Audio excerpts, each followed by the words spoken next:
Salutare! Astăzi vreau să schimb becul din portbagaj cu LED.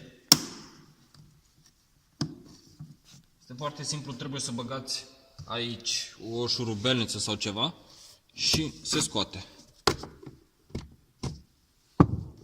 Apoi trebuie să-l deconectați.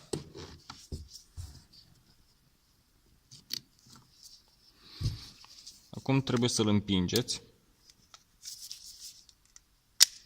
să iasă afară.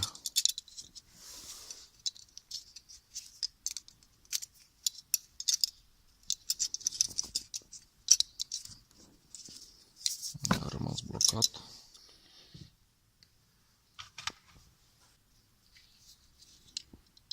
Acum trebuie doar să potriviți LED-ul.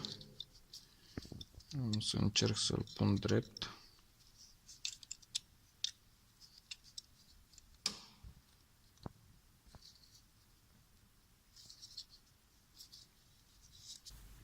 Acum să facem o probă.